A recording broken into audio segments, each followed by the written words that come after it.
오늘은 섬김 훈련이라는 주제로 말씀의 시간을 가져볼까 해요. 유년부 친구들 모두 잘 지냈나요? 오늘은 어버이 주일이에요. 우리 친구들 어버이날은 다들 어떻게 보냈나요? 부모님의 기쁨이 되어드렸나요? 어버이날이어서가 아니라 우리 친구들이 각 가정의 가장 큰 기쁨이 되길 소망합니다. 오늘은 하늘을 나는 개구리라는 재미있는 이야기로 시작해 볼 거예요. 어느 연못가에 하늘을 날고 싶어하는 꽤 많은 개구리 한 마리가 살고 있었어요. 어떻게 하면 하늘을 날 수 있을까를 궁리하던 어느 날, 한 가지 좋은 방법을 생각해냈어요. 연못에 물을 마시러 내려온 새에게 개구리가 말했어요. 부탁이 하나 있는데 들어주지 않을래? 지금 난 꼭 하늘을 날고 싶거든. 그래서 내가 기발한 방법을 하나 생각했어. 이 나뭇가지의 한쪽 끝은 네가 입으로 물고 다른 쪽은 내가 물면 나도 날 수 있게 되지 않겠니? 했어. 그렇게 해서 이 개구리는 드디어 하늘을 날 수 있게 되었어요. 이 광경을 지켜보고 있던 다른 개구리들이 부러움과 선망의 눈초리로 쳐다보며 물었어요. 그런 기발한 생각을 누가 한 거야? 우쭐한 기분으로 하늘을 날던 개구리는 그 순간 자랑하고 싶은 마음이 들었어요. 내가 했지! 라고 말하려는 순간, 으로 하늘에서 떨어져 비참한 최후를 맞고 말았어요. 자기가 잘나서 하늘을 나는 것으로 생각했던 개구리는 교만한 생각과 동시에 하늘에서 떨어지는 비극적인 결말을 맞게 되었어요. 사람은 누구나 높아지고 싶고 자랑하고 싶은 마음이 있어요. 서로 높은 자리에 앉기 위해 헐뜯고 범죄를 일삼는 이야기는 뉴스에도 종종 등장하는 이야기예요. 그런데 이런 이야기가 성경에도 나온다는 사실을 알고 있나요? 다른 사람들도 아닌 예수님을 따라다니며 예수님께 교육을 받았던 제자들도 서로 높아지기 위해 다투는 일이 있었어요. 다음 화면을 통해 말씀 속으로 들어가 볼까요? 교육을 받았던 야고보와 요한의 어머니가 예수님을 찾아왔어요. 그리고 예수님께 절하고 간청하자 예수님께서 물으셨어요. 무엇을 원하느냐? 어머니가 예수님께 말했어요. 주님의 나라에서 제 한 아들은 주님의 오른쪽에 또 다른 한 명은 주님의 왼쪽에 앉도록 해주세요. 이렇게 말했어요. 그러자 예수님께서 말씀하셨어요. 너희가 무엇을 요구하는지 깨닫지 못하고 있다. 내가 마실 잔을 너희도 마실 수 있느냐? 여기서 예수님께서 말씀하시는 잔은 예수님이 당하실 고난과 죽음을 의미했어요. 예수님의 질문에 그들이 대답했어요. 예, 마실 수 있습니다. 예수님께서 그들에게 말씀하셨어요. 내 잔을 너희가 마실 것이다. 그러나 내 오른쪽과 왼쪽에 누구를 앉힐 것인지 결정하는 것은 내가 할 일이 아니다. 그 자리는 내 아버지께서 미리 정하신 사람들의 것이다. 누구를 앉힐 다른 10명의 제자들이 이 일을 듣고 그 두 형제에게 화를 냈어요. 제자들은 예수님께서 예루살렘에서 곧 이스라엘의 왕이 되실 거라 생각했어요. 따라서 왕이 되실 예수님의 좌우편에 앉기를 원한다는 것은 큰 권력자가 되기를 원한다는 뜻이었어요. 그래서 다른 제자들은 야고보와 요한을 시기했어요. 그것은 이러한 모습을 보신 예수님께서는 제자들을 부르셔서 이렇게 말씀하셨어요. 너희 중에 누구든지 으뜸이 되고자 하는 자는 모든 사람의 종이 되어야 하리라.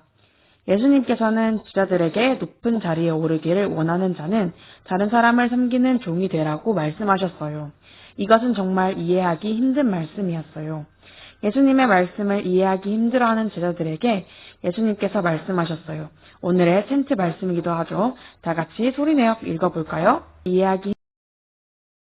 인자가 온 것은 섬김을 받으려 함이 아니라 도리어 섬기려 하고 자기 목숨을 많은 사람의 대속물로 주려 함이니라. 마태복음 20장 28절 말씀. 아멘.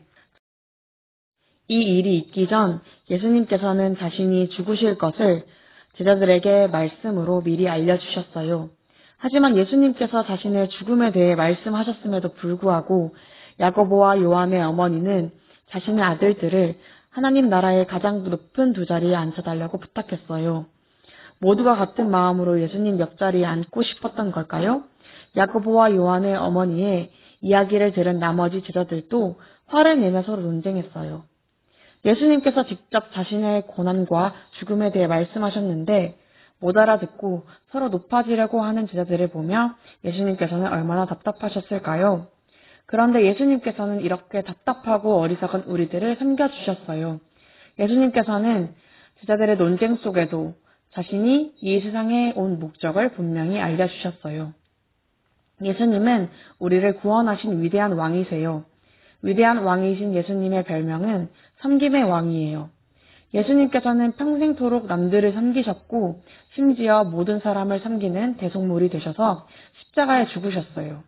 내 죄로 인해 받게 된 벌을 대신 받는 것을 대속이라고 해요. 예수님의 사랑의 섬김을 통해 우리는 죄에서 해방되고 구원에 이르게 되었어요. 예수님께서는 낮은 위치로 내려오셔서 자신의 모든 것으로 우리를 섬겨주셨어요. 우리도 이렇게 섬기는 삶을 살아야 해요. 목숨을 내어주는 사랑의 섬김을 받은 우리가 어떻게 섬김의 삶을 살아야 하는지 잘 보여주는 선교사님을 소개하려고 해요. 바로 루비 캔드릭 선교사님의 이야기예요.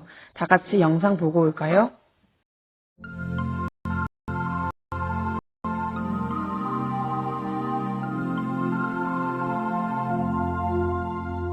만일 내게 천의 생명이 있다 해도 조선에 바치리라. 25 꽃다운 나이에 세상을 떠난 루비 캔드릭 선교사의 묘비명 앞에서 고개가 저절로 숙여집니다. 1883년 1월 미국 텍사스에서 태어난 캔드릭 선교사.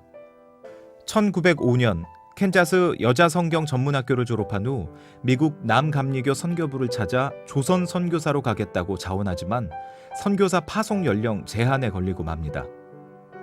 할 수 없이 기도하면서 2년을 준비해 1907년 감리교회의 청년운동인 텍사스 청년연합회에서 활동을 시작합니다. 그리고 그토록 염원하던 조선 선교사로 미국 남감리교회 해외선교부의 정식 허락을 받아 내한했습니다.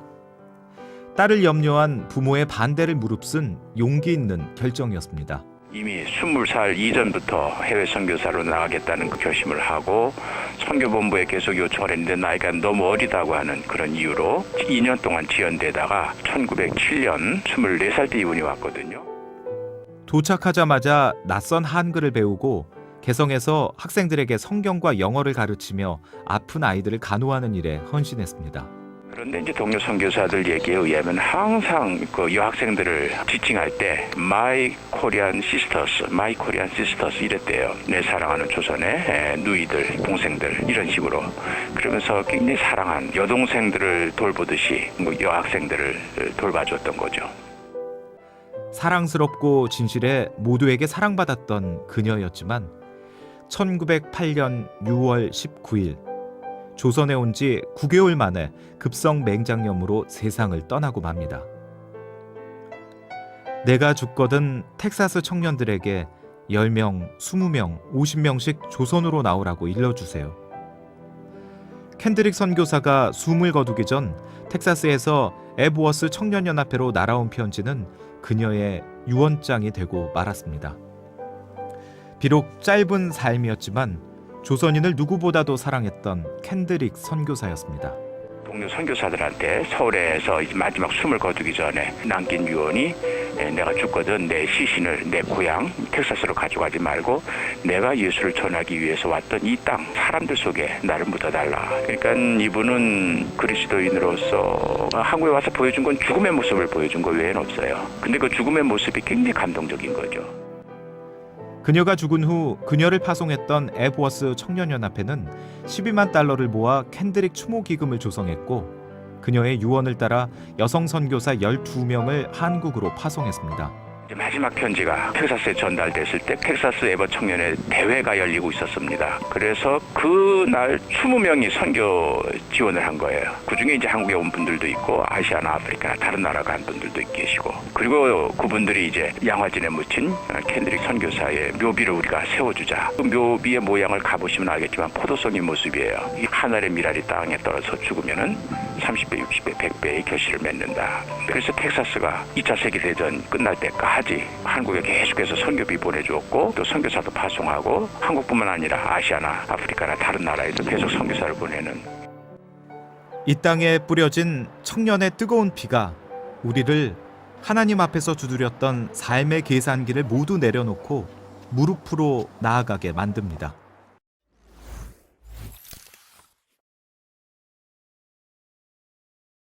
루비 켄드릭 선교사님의 이야기 잘 보았나요?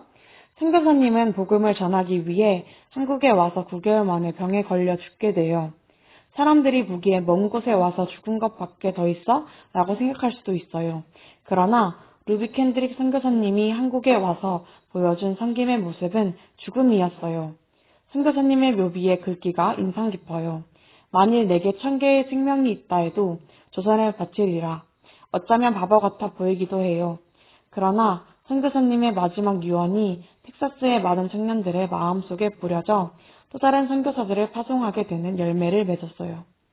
한 알의 밀알이 땅에 떨어져 30, 60, 100배의 결실을 맺는 섬김의 삶. 예수님을 닮은 섬김의 모습, 너무 감동적이지 않나요? 오늘 이 선교사님의 이야기가 우리 친구들 마음속에 뿌려져 섬김의 모습으로 열매 맺게 되기를 기도해요.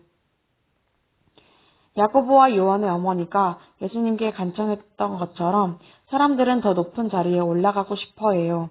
더 많은 힘을 얻고 싶어 하고 더 편하게 살고 싶어 해요. 힘든 일은 내가 하지 않고 다른 사람이 대신 해주길 원하죠. 화장실 청소를 하기보다는 교실 청소를 하는 것이 편하고 교실을 청소하기보다 청소하지 않는 게 더 좋죠.